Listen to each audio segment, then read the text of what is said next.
I'm Austin, and this is Validated. In today's episode, I'm speaking with Dave Stetson, a former senior lawyer at OFAC, the Office of Foreign Assets Control, and Mike Mosher, a former acting director of FinCEN, the Financial Crimes Enforcement Network. My colleague, Amira Valiani, head of policy at the Solana Foundation, also joins me as co-host. As that stack of names and titles implies, this episode is a discussion about how the US government deals with illicit activity in Web3, particularly as it pertains to national security. To help give context to the overall conversation, we start things off with a primer on OFAC and FinCEN. We pose a few hypothetical scenarios that refer back to Web2 regulatory precedents to get a sense of how these federal offices think about dealing with bad actors on the internet. If you were paying attention to the crypto news cycle last summer, you'll recall that Tornado Cash, a privacy-focused cryptocurrency mixer, was placed on OFAC's SDN list, the list for specially designated nationals, after North Korea used the protocol to launder hundreds of millions of dollars to allegedly fund nuclear weapons. For reasons we discuss at length, folks in the crypto community and the tech space at large criticized OFAC's decision as vague and overreaching in its scope. We consider alternatives for how the government could have handled the Tornado Cash situation, and the way in which government does and does not regulate other industries that have facilitated illicit activity as a byproduct of normal business operations. While the Tornado Cash sanction is old news at this point, thoughtful conversations about the intersection of blockchain, national security, and technology ethics are always relevant. The Digital Asset Anti-Money Laundering Act, aka the Warren Marshall Bill, threatens to hold blockchain validators responsible for illicit activity on-chain, and many of us in this space believe this bill misrepresents and misunderstands blockchain technology. I think there's a compelling argument to be made that smart contract blockchain networks are actually better categorized like the systems today that run the internet. Base layer, credibly neutral infrastructure that's largely a telecommunications and messaging protocol. Today's internet is just as much a financial instrument for delivering ads, diapers, and derivatives as blockchain is. This is one of my favorite conversations we've had on the show. Mike and Dave are a rare combination of experts in how the government thinks about this topic, while also understanding blockchain at a technical level.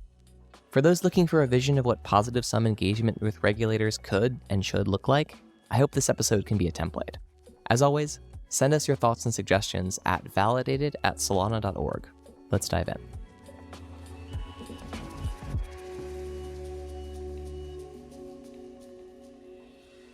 Mike and Dave, welcome to Validated.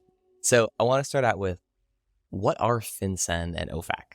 Sure, I can start. This is Dave, and I can speak about OFAC a little bit and then leave it to Michael to speak about FinCEN. So OFAC is the Office of Foreign Assets Control within the Treasury Department, and it is the agency that administers, implements, and enforces U.S. sanctions regimes. It's been around for a while. I think it dates its history back to World War II, when there were efforts to freeze and immobilize the assets of the adversaries in World War II. It's evolved a lot over the years, and it now is the agency that has both policy-making functions around making decisions about when and how to deploy sanctions, as well as licensing and enforcement that enable it to administer the sanctions once they're imposed and to punish those who violate the sanctions. And what's FinCEN? So FinCEN is related. They're both undersecretary in the Department of Treasury, but FinCEN is the Financial Crimes Enforcement Network, which has two roles. It's both the financial intelligence unit for the U.S., so it collects information that's reported from suspicious activity reporting from financial institutions, and then distributes that to what could be law enforcement, for instance, seeing tips that there's going to be domestic violent extremism, like when the Capitol riots happened, something like that, kidnappings. It could be very operational, something like that. Or it could be trends analysis, like such as during COVID in the beginning, there was a lot of fraud and scams. And so that would get distributed back out to the public in the form of alerts. So the idea is to be a clearinghouse that gets out to the public as well and financial institutions as well. And then it's also the administrator of the Bank Secrecy Act, which is the primary anti-money laundering authority for the U.S. And so I'm curious, so like FinCEN is doing all the investigation, you're figuring out like what is actually happening at the heart of all this sort of like bad actor activity, and OFAC is sort of a tool to help enforce against one of those actors. What does it look like? Like maybe you guys can take an example of when you're at Treasury, but when we talk about like catching and sanctioning a bad guy, take us through what that journey looks like. Sure. So one of the main legal authorities that OFAC uses is a statute called the International Emergency Economic Powers Act, or IEPA. Most of the recent sanctions efforts start with the U.S. government using that IEPA authority to identify some type of a threat to U.S. national security, U.S. foreign policy, or the U.S. economy, and declaring what they call a national emergency to deal with the threat. And then the U.S. government will also, usually through an executive order that comes out from the president, will establish certain criteria for imposing sanctions. So an executive order will be issued under that IEPA statute, empowering the U.S. government to impose sanctions on persons, individuals, or entities who engage in certain specified activities that are deemed to be that type of national security or foreign policy or economic threat. And then where OFAC comes in also through an interagency process, so it is coordinated with some of the other U.S. government agencies, is once that executive order or sanctions listing authority is in place, OFAC has a unit that investigates potential targets. And this is actually one of the areas that Michael used to work in when he was at OFAC. So they investigate potential targets, identify the individuals and entities who are engaging in the conduct that could warrant being placed on the list. And then that ultimately gets reviewed through an internal process at OFAC, vetted with other U.S. government agencies, and then ultimately will result in that person or that entity being named to OFAC's sanctions list, which is known as the Specially Designated Nationals, or SDN list. So that's the high-level process. And how would this look in action? And maybe we could take like an internet example. How does OFAC sort of look at someone who might have a Gmail account in a country, where we might have actors that we sanction, and I'm, say, emailing to request someone send me a bunch of uranium? And how do we think about sort of like that as a case study and deciding whether or not to impose sanctions on Google? Like what does that process actually look like? Certainly. So I think the way that the analysis would start is that with respect to, say, North Korea or Iran and a number of other jurisdictions that are the target of comprehensive sanctions, there is an IEPA authority in place that prohibits imports or exports of services to or from that jurisdiction. So this is actually a different type of OFAC sanction. I was speaking earlier about those list-based sanctions where they put a particular person, a particular individual or company on the SDN list. The other thing that OFAC does is impose these blanket prohibitions on transactions that involve a particular jurisdiction. So North Korea is one of those, Iran is one of those, and among those prohibitions is a prohibition on importing or exporting services to or from that jurisdiction. So the way that a Gmail account would be looked at for, say, an individual who's sitting in North Korea, OFAC would view that as a provision of an internet-based service to that individual. And just like any other service to someone in that jurisdiction, because that ban on services is in place, that would be a violation unless it was authorized by OFAC under that licensing authority OFAC has. Which I would just add, there's also a number of authorizations or exemptions out there for a lot of different personal communications and other information flows. I think using North Korea is helpful because there's very few exemptions and authorizations related to that. But for instance, in the Iran context, there are actually quite a few authorizations or exemptions from these, not necessarily that would allow Google services. So I think there's nuance in there around things like Coursera and educational information flow. But there's like a general license that authorized all sorts of technological services to people in Iran, including around recently actually updated for like human rights actors and getting technology for counter surveillance and to allow the internet infrastructure to operate to further the sort of free exchange of ideas, which dovetails with the Berman Amendment, which is a whole nother conversation. But just to say that's ways in which there are reasons why the U.S. government and OFAC has specifically said, yes, we need to have this sort of economic statecraft, and there's corrupt and authoritarian regimes out there doing things that we want to take action against. In fact, just today, there were OFAC sanctions on Zimbabwean officials related to corruption. But we recognize that people within these countries need access to technology, including for counter-authoritarian work, which is the point of the sanctions. Yeah, so we're going to get to how this all applies to blockchain in a second, but there's still a preliminary question I wanted to ask, which is cash considered a service? In the model we outlined, Gmail is potentially liable because that's a provision of a digital service. Doesn't Treasury provide currency services? So I would say cash itself would not be likely to be viewed as a service. I think at its root, cash would be more likely to be viewed as a good. I think the way that these regulations tend to reach movements of cash or transfers of cash or electronic funds transfers is by viewing the processing of that movement of the cash as a service.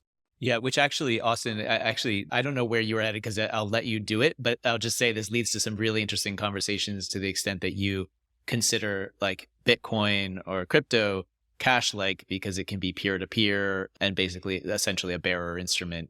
Yeah, this is exactly where I was going to try and move the conversation, because if you think of cryptocurrency as a commodity in a P2P system, is the network responsible for the actions of an individual? I want to get into this question with a simple example, and then we can work our way back to the Tornado Cash sanctions. Let's say we have a US-based individual who transacts with someone in North Korea over the Bitcoin network. There seems to be this assumption that the entire Bitcoin network is in some way liable for that. Is that an accurate description of where some of the legal thinking is today? There were bills out there that would envision this. And I think before even getting into that, I would just say we make a hard distinction sometimes about, maybe to our detriment at times, about Web3 to Web 2 and 1. And I think this is one where if you're listening to this or reading the Warren Marshall bill and you're at Google or let's say 1Password, like I think you should really be reading all of these bills and thinking, wait a minute, isn't that essentially a key management solution? Isn't that what LastPass, Keeper, 1Password does? Like there's all sorts of password key a key is a password essentially. There's all sorts of these management solutions that allow you to go in and take action and provision that are providers in that space that are certainly probably not doing meaningful OFAC compliance other than that they check when Dave if he uses his credit card to buy it, it checks that he's not on a list, but it doesn't call up Dave and say, we'd like a complete due diligence to make sure you're not a member of ISIS. There's a lot of groups on the list. It's not just your wallet. It's all these other memberships. You're not doing that. And I think also if you're a cloud services provider that does distributed computing, like even AWS and Google Cloud, I'd be reading some of this and thinking, wait a minute, weren't these already exempted? Now, why are we undoing this? That's a bit of a detour, but I think... Yeah, so I want to maybe we take a step back because I think there's a couple of questions here. This gets to the heart of how do we think about sanctioning of infrastructure versus the sanctioning of things that are done on top of that infrastructure. And where blockchain gets murky is the infrastructure has native tokens aligned with it, which I think end up sort of getting implicated in a lot of questions about what does constitute sanctionable activity. My understanding is that there's the Bitcoin network, which is not sanctioned. But if I were to use the Bitcoin network to send Bitcoin to someone in North Korea, that would constitute sanctionable behavior, right? Because I am actually using this network to perform a service or provide funding to someone in a country that has sort of broad-based sanctions on top of it. So I want to make that distinction, right? As it currently stands, by using this particular network, it's not like I am de facto subject to sanctionable behavior because maybe someone in North Korea uses it. But if I send money to someone in North Korea, that is actually sanctionable behavior. Is that distinction correct? Yes, I think that's exactly the way that OFAC would look at it. And I think part of the way that they approach this, which I think is natural, but it definitely leads to areas where more clarity needs to be provided and where old models that worked in the fiat world don't translate to the blockchain world with any type of ease or facility, is that OFAC is used to being able to find a financial institution gatekeeper on one end or the other or both of a transaction. So to break it back to the fiat world, just as the example, if you were sending dollars to North Korea, that there would be a violation by a U.S. person that sent the dollar, violation by the U.S. bank that processed it. And I think part of where the regulatory framework is intending or inclined to evolve here is to figure out what, if anything, is the analogy to the financial institution that would be involved in these transactions, or how do they cope with the fact that there is not a financial institution involved in these transactions? So Dave listed out, the financial institution would probably be liable, Amira for sending it to begin with. I think no one would expect liability for Verizon that provided the data packets that were allowed to transmit and the DNS resolver that allowed the front end of her Wells Fargo website to resolve and send the data packets. And I think in that there are even validators, even though that name is more commonly used in Web3, like it already existed in Web2. I mean, there's validators of data packets related to HTML and RSS feeds. Like the validator piece, because we've sort of used a lot of financial transaction terminology in Web3, it sort of like has this feel that you're stamping transactions as valid. But in fact, it's really just checking the correctness of a data packet according to automated rules. And so the people, the automated functions that are processing data in that fiat transaction you wouldn't look to them and expect them to be held liable. Yeah, so this is something I want to get into. If I send money via my bank to someone who is on the sanctions list, would SWIFT be liable if it was an international wire transfer? Like, I don't actually know the answer here. I see the it's about to get spicy smile on your faces, so let's go here. Yeah.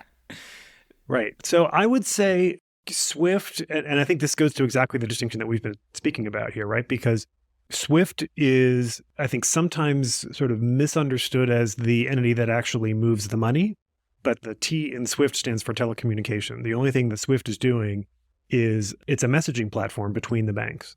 And then the banks act on those messages to move the money, make credits and debits on their ledgers and so on.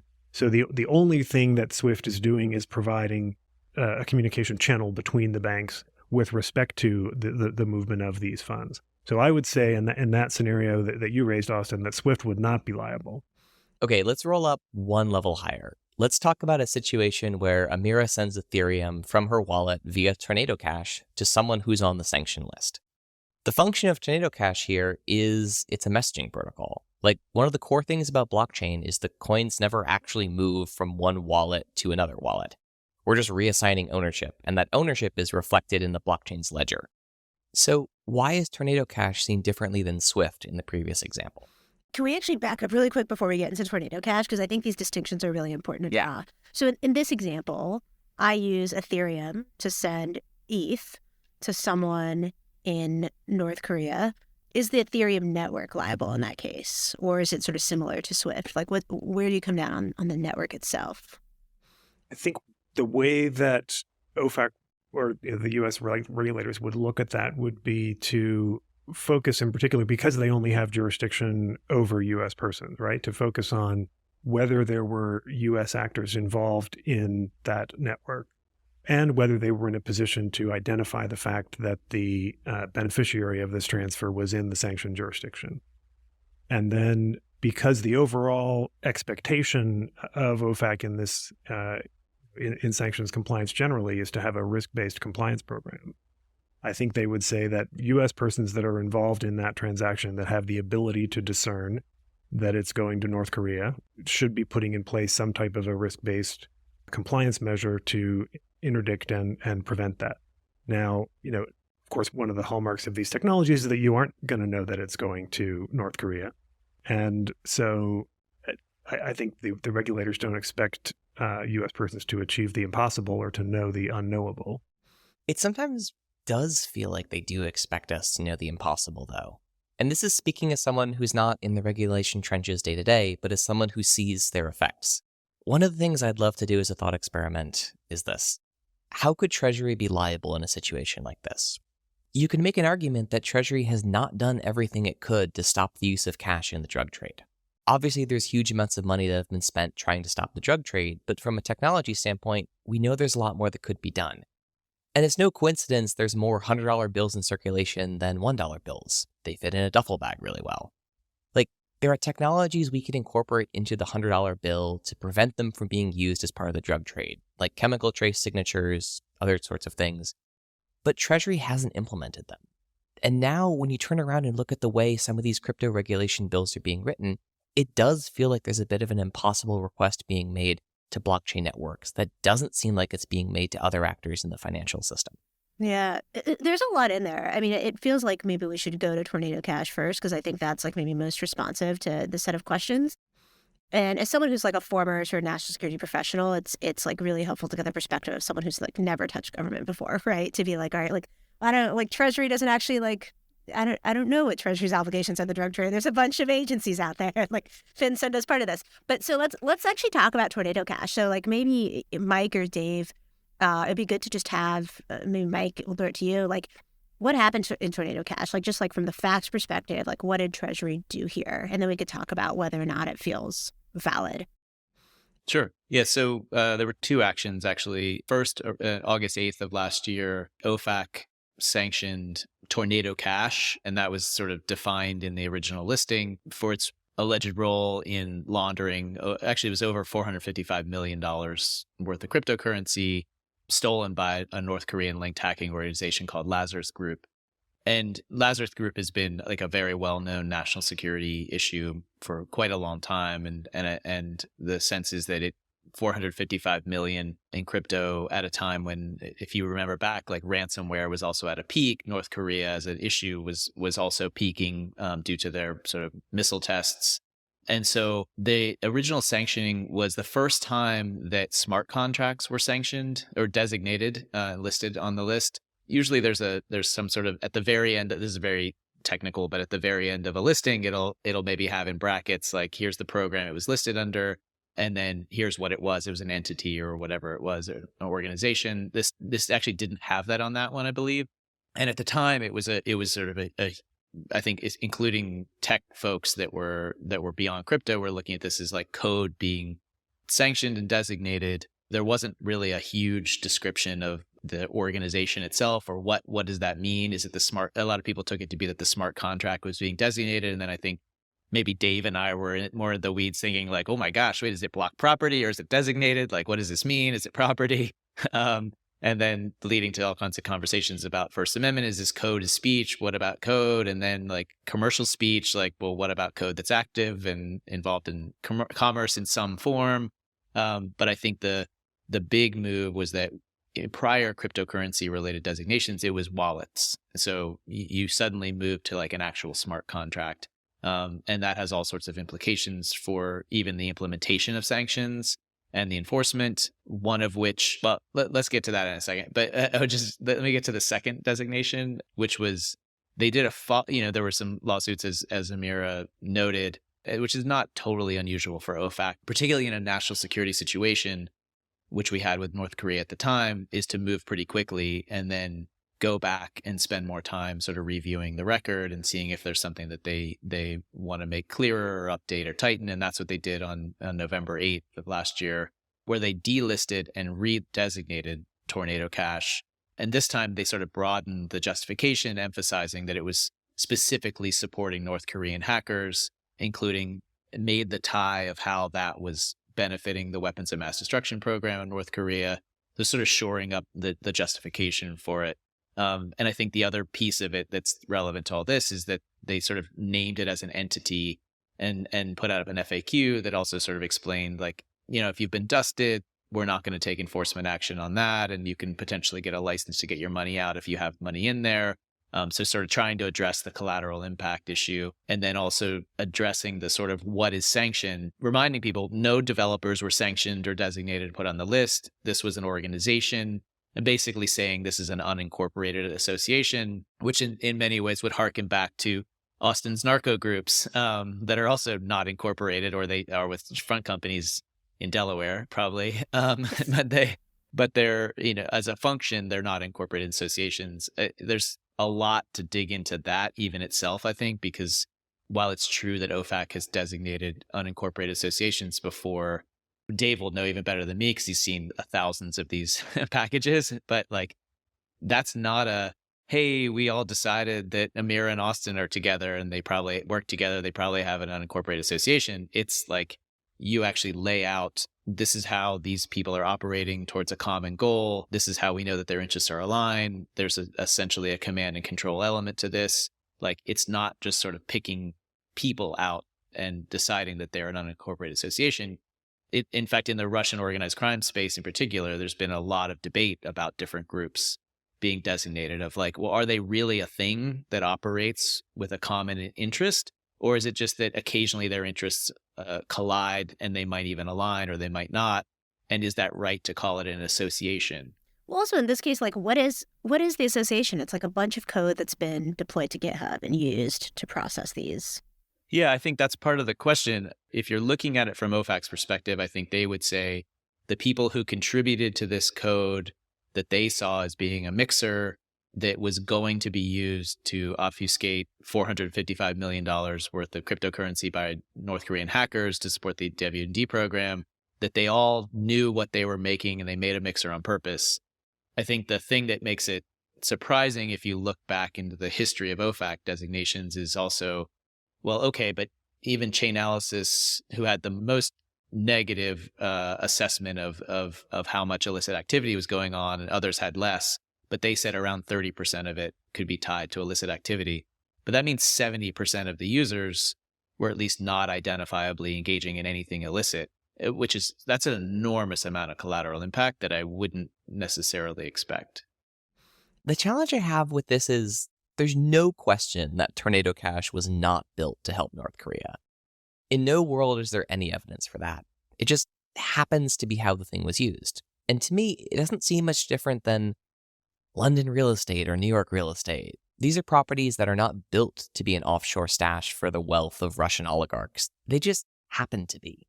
And we don't see real estate developers brought up on charges for selling apartments at exorbitant prices to foreign nationals. And so this one felt a little strange, because it wasn't that they were going after a technology that had any explicit intention to be used in this way. It was privacy-preserving technology that happened to be used in this way.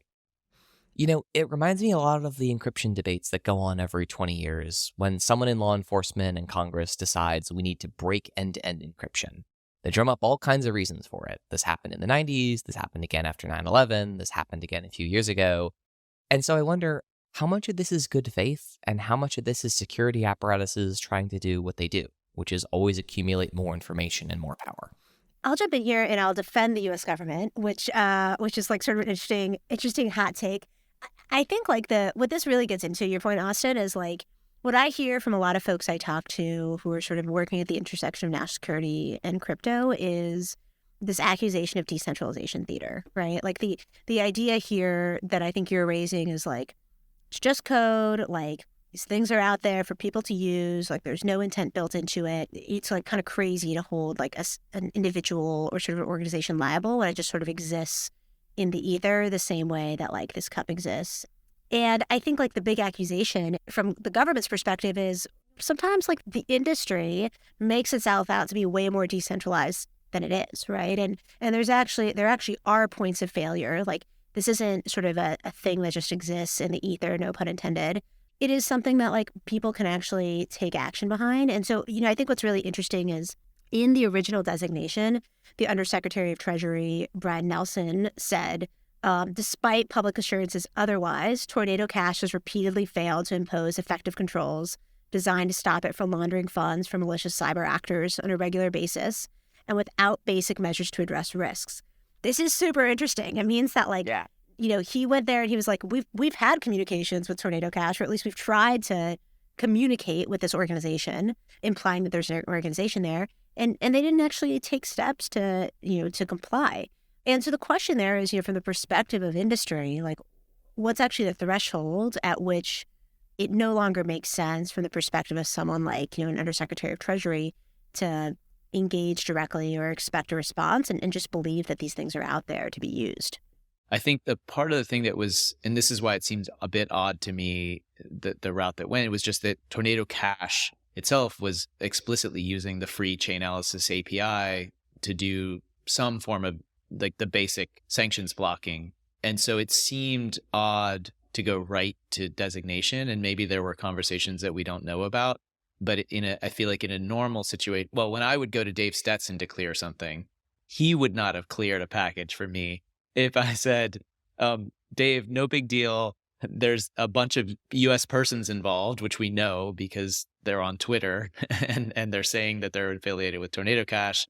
And the Tornado Cash Twitter feed itself has said they're using the Chainalysis API. So at a minimum, you could DM whoever's running the Tornado Cash Twitter that's saying we're using Chainalysis API and say we should have a conversation. We think this isn't enough.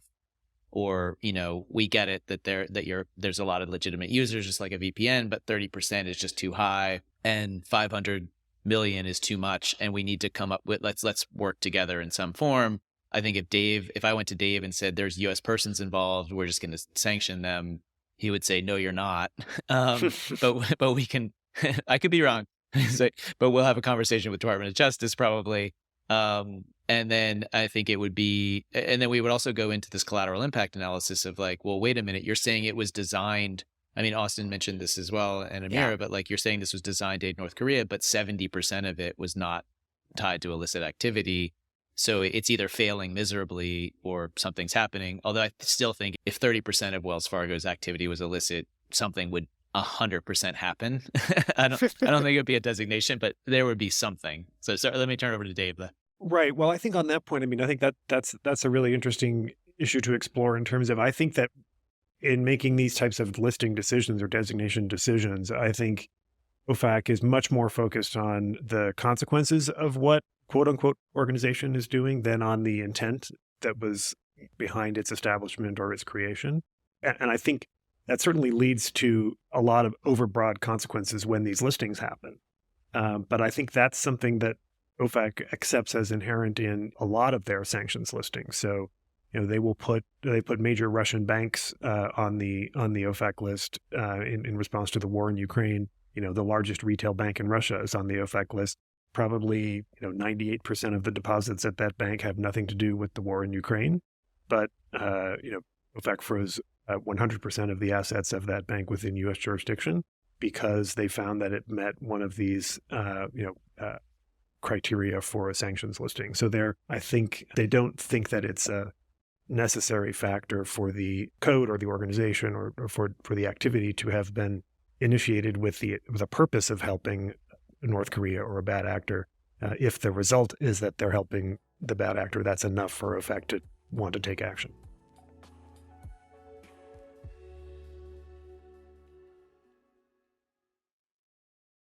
So, going back to the Russian bank example, this is a large retail bank and the vast, vast majority of activity is not related to the war in Ukraine. Do these sanctions actually accomplish their goals? I don't think anyone's going to argue with the example of preventing Nazis from getting access to funds during World War II. But it's a big step from that to say that anyone using Tornado Cash should be under the same regime that was used to prevent the Nazis from accessing financial instruments. Right. So I think the question of whether sanctions are effective or meet their goals is a very difficult one to answer for a lot of reasons, one of which is that one of the purposes of sanctions in many cases is to prevent people from even trying to get away with certain activity. So there's that sort of dog that doesn't bark type of question. And then there's, of course, the fact that a lot of these policy decisions and sanctions listings have consequences that play out over time, and that they can't be measured immediately, and that in some ways the U.S. government is playing the long game with these types of actions. But I would say, with respect to Tornado Cash in particular, I think if one of the consequences of the OFAC listing, which I understand to be the case, is that the website has been taken down, it's sort of harder for actors to be able to use Tornado Cash, at least in transactions that otherwise touch the United States. I think OFAC would look at that as a policy success. And in terms of the overbreadth, I think this goes to one of the points we touched on briefly earlier around this ability to issue licenses. And Michael mentioned this as well, I think, which is that I think what OFAC would say is that they have a remedy for the innocent bystander whose funds get locked up in Tornado Cash and was doing nothing wrong by using the privacy enhancing aspects of it and had no intent to engage in illicit activity or launder ransomware proceeds. And I think what OFAC would say and has said in one of the FAQs that they put out is that they have this licensing authority that is designed to kind of unstick those frozen funds, unfreeze those frozen funds for the innocent parties, and that is how they strike that balance between maybe it's the 30% of illicit and 70% not illicit, and that they will use that licensing authority rather than forbear from taking any action in response to what they said at the time was $7 billion worth of laundering that had happened through the protocol. Is it a fair remedy, though? Like, is this actually feasible for the average person to go apply for an OFAC exemption to get their salary or money tied up in Tornado Cash? Yeah. How many have actually been issued? That's a good question. They don't publicly list them, so I don't know. But I do think, including if you compare to sort of the Russian retail bank example, and I don't know specifically which ones in particular, but in many of those cases, it wouldn't just be a specific licensing where everybody has to, hire a lawyer and go in and possibly pay a lawyer more than the amount that you actually have in Tornado Cash to get this back. They would do what's called a wind down license that would say, we know there's a lot of legitimate operators in this. You have 90 days, to remove your assets. And after that, we're watching sort of, and it would allow people, sort of innocent users, to refer to any outgoing bank. Like, look, there's a wind down license. I can move this stuff out. I think at a scope of 70%, I would sort of normally expect some sort of wind down license. I know it's a complicated space, but when we've done bank designations at OFAC, like in Honduras and other places that had narco connections, like there were people on the ground the next day figuring out wind down licenses, recognizing that there are people that are trying to pay their mortgage that have nothing to do with this. And so, there were FAQs. I think it was all, it's hard to say too slow because OFAC is so under-resourced for what it's supposed to do. It's sort of ridiculous. But the flip side is, like, I would expect this to have that sort of wind down license that wouldn't require somebody you could have $250 in there. I mean, that's not going to get you started with most lawyers. And I don't think it's even good for OFAC to have everybody writing their own license applications and to have the time and ability to do that. And I think Austin's questions of effectiveness, it points to another issue that why I think it should have been more of an enforcement posture, if anything, than a designation, is just that the way that these function is even, calibrating for the collateral impact through licensing, ideally through general licensing.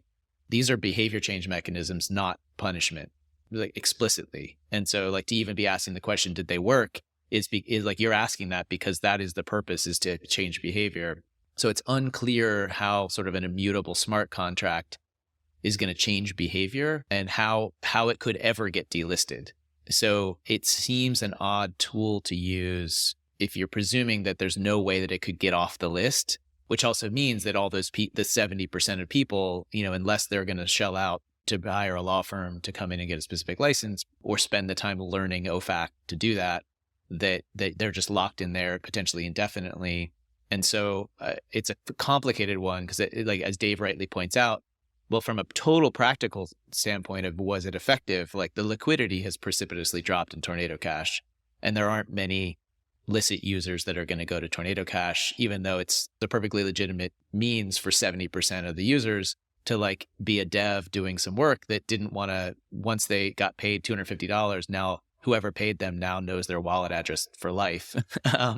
And so it's like maintaining your VPN that, yes, some people have abused it, but like there's a lot of good reasons why we want people riding Amtrak or staying in hotels to use VPNs.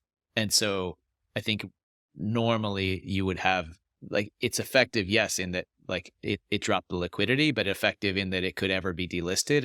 It's hard for me to imagine how they would even be possible to be delisted. Maybe one more point on the effectiveness thing, just to look at one potential other way that OFAC would look to measure the effectiveness of actions like this, is what they, I think, would embrace as the chilling effect of actions like this, right? And this sort of goes back to the quote we were talking about earlier from the undersecretary about they clearly have this perception that there were things, additional measures that could have been done that the organization behind Tornado Cash was not willing to do. And that was part of the reason why they went forward with this designation. So I think having announced that and having made that statement that the undersecretary made, I think they're looking to strike fear into people who may be developing similar protocols, that if Treasury comes knocking and says, why don't you do X, Y, or Z, that they at least should be engaging on that. And if, to the point about whether you can do the impossible or know the unknowable, if what Treasury thinks can be done actually cannot be done, then I would expect, and maybe I'm a little bit overly optimistic about good government here, but I would expect that a reasonable policymaker would accept the argument that they're simply mistaken if they think that X, Y, or Z could be done. But for now, of course, we're kind of shadowboxing because we don't know what the ask was and what Tornado Cash's response to it was. But I think for as long as Treasury has this perception that there are additional steps that could be taken that were not taken in Tornado Cash's case, I think those who are potentially putting out similar types of smart contracts or developing similar protocols are now incentivized to sort of think more about whether there's more that could be done in this area to strike that balance between the licit and the illicit in a way that is more suitable to what the U.S. government sees as the policy goals. One quick addition to that is I think, all great points. And I think it's important to be thinking in the most generous terms to OFAC because they are well-intentioned like public servants. And I think if anything, this was a mandate from the NSC saying this is too much money to North Korea, do it. And I think that's why you see a redesignation when they had time to catch their breath. But I also think it's that sort of collateral impact points to why I think sanctions was probably the wrong tool for this. Like you could potentially do enforcement or do what other engagement, but the collateral impact of the chilling, I think, because you're talking about open source development, I think is beyond anything that you would see in a normal financial situation where, there was a recent action actually against Wells Fargo, while we're picking on them, involved in some sanction screening, like some software that basically, financial messaging software that wasn't doing sanctions screening appropriately.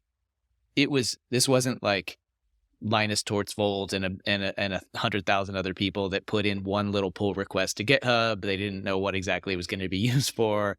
And it went in. It was like a whole bunch of software developers hired by Wells Fargo to specifically make financial software infrastructure that everyone knew was going to be used to move billions of dollars a week. All U.S. persons probably, from Wells Fargo based in the U.S. and had people repeatedly internally saying, guys, this is not working. This is a huge risk. It's not working. And over and over and over again. Whereas I think you have something in the open source space like this where, you could have one piece of contribution to a Plonk or a Snark or a ZK proof or something that somebody pulled from your Apache license over here and put it in over here because they were allowed to. And now, did you just contribute to something? Was it reasonably foreseeable? Is reasonably foreseeable even the test? And because people weren't specifically enforced against that could appeal or listed in designation that could appeal, you have this collateral chilling where people that are in some way associated through GitHub as having been involved in some form with Tornado Cash are getting deplatformed. And because there's no specific listing or anything for them to appeal against, it's sort of just this like, it is like a shadow ban, but it's developers that like this is their livelihood is doing development work that might be secure. I mean, you could have security workers who are, these are people that are into cybersecurity that are thinking, well, this is like a VPN. This is really important. I'm doing this one little piece. I don't know that someone's going to abuse it dramatically. And it happened to take off. And so North Lazarus Group decided it was very usable. But are you way over chilling sort of open source software development, and actually the Atlantic Council recently published an awesome piece about how open source development is like the backbone of infrastructure in the US at this point for software. I mean, like you want open source software development. Like there's a reason it's taken off from the early Linux days to now where it's like, it's the predominant, like actually California State recently created some of their software for the state functioning using an open source software bidding process that actually created it. I think it was like 70% under budget.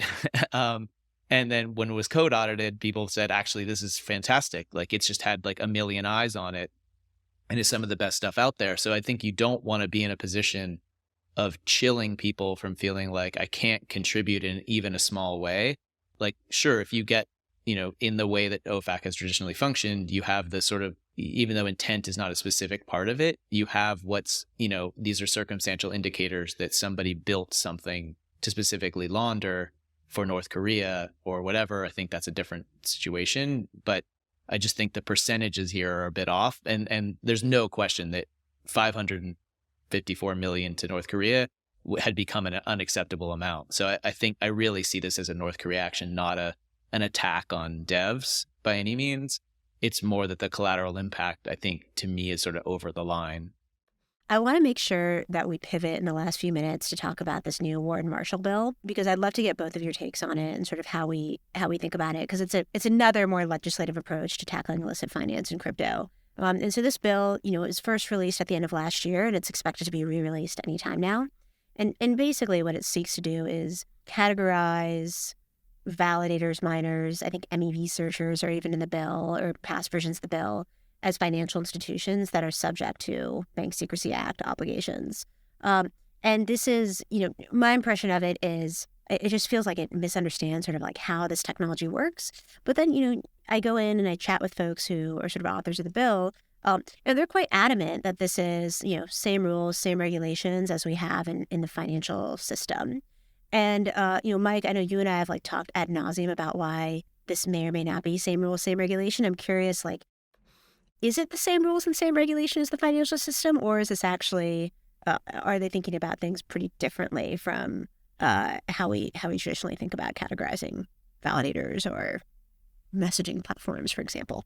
Yeah, Amira, I don't see it as same rules because, as we discussed, there are even versions of validators in Web 1 and Web 2, data processing and DNS resolving and packet switching has been happening since the T in Swift was telecom, or in the early days. This has always been the infrastructure of communications.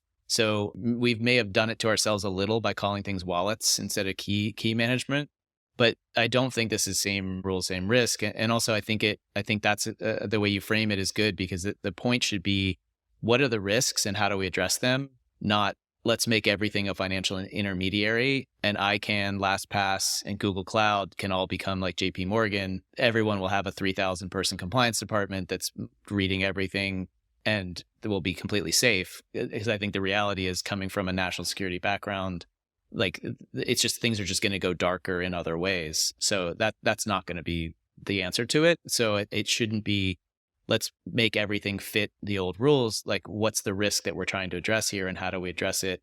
And frankly, have that conversation then of well, wait a minute, in the Wells Fargo transaction, are we requiring Cloudflare and Google? Are we requiring Google in general to read all of the emails and documents that Amira creates? Because any given one of those could be the email that's telling someone how to get weapons to Russia. We don't. We consider that data, it's data processing.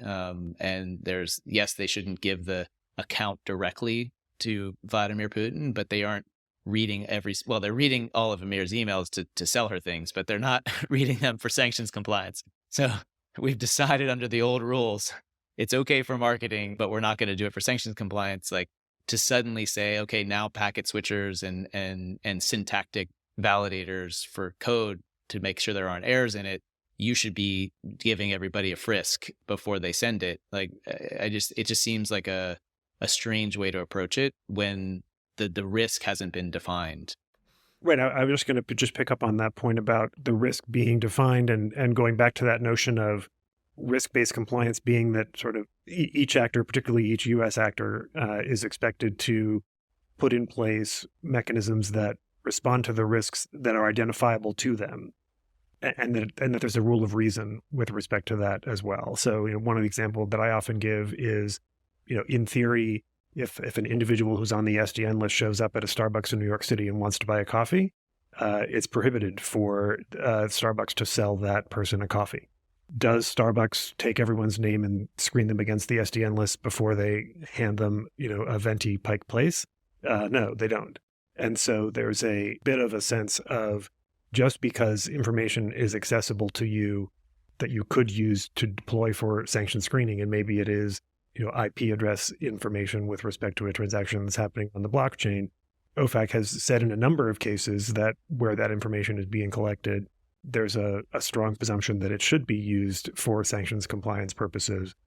But at some point, there's a rule of reason that says that, Starbucks doesn't have to screen the name of everyone who's buying a coffee. And I think the challenge in the Warren-Marshall legislation is what the ideal outcome would be, and whether this is what the bill would achieve, I think is very much an open question. But what the ideal outcome would be for a subset of the actors that are in a position to take those risk-based steps to have the obligation to do it. And that's actually what would be most similar to the existing rules for the traditional financial institutions, right? Which is not that Gmail is screening your email, not that Swift is screening those messages, because there are other players in the ecosystem on whom those burdens are placed with respect to anti-money laundering, namely the financial institutions that are involved. So sort of treating everyone, including those who are merely transmitting information, as being the same as a traditional bank seems like an overbroad response to the issue. Yeah, the Starbucks example is interesting because there's nothing stopping us today from putting a facial scanner on every cash register in the United States. We can laugh about that because it's a little ridiculous of an idea, but from a technology standpoint, we have all the technology we need to have an incredibly strong surveillance state pushing sanctions enforcement at every cash register in America. And this is why I think the blockchain piece of it is so interesting. Because the way the blockchain technology is built, it is easier to implement this kind of surveillance. But it's also just as easy in the traditional world. And I guess from my perspective, the reason that this feels like it's worth fighting against in blockchain is not just for the sake of blockchain, but because you could very quickly see a push to bring this exact kind of financial surveillance into people's day-to-day lives, where you have facial recognition systems at the Starbucks to make sure someone's not on a certain list. But it seems like people are not necessarily thinking about it from that risk profile. There's also a differentiator between how internet and technology is built in the United States, and blockchain in particular, versus how it's built in other countries, right? And sort of the values posture that we take has resonance beyond our own borders. And that becomes like really true with how we think about technology.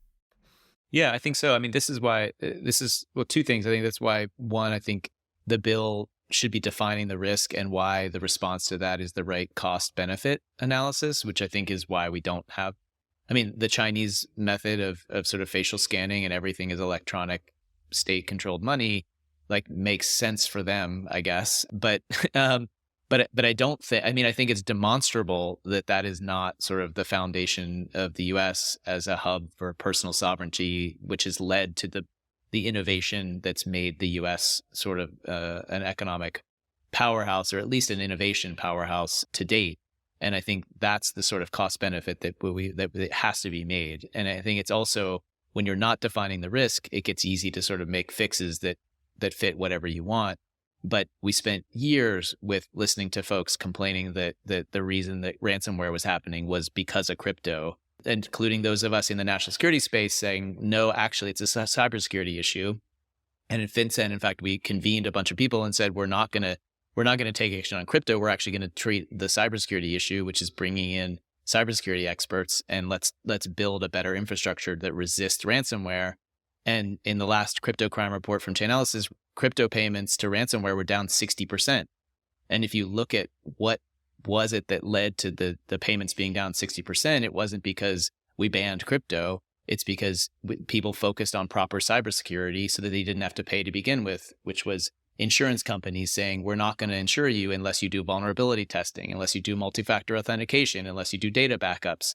So all these things, while everybody was talking about crypto, it was distracting from people focusing on the fact that actually here's a bunch of concrete things that can get done that will actually reduce it, as opposed to just talking about what's not the risk. So I do think it's really important that in these bills, or and it happens in rulemaking more as a requirement, but like you need to define the risk and why does the cost benefit make sense, whereas that bill is just sort of an overbroad, let's treat everybody like a bank.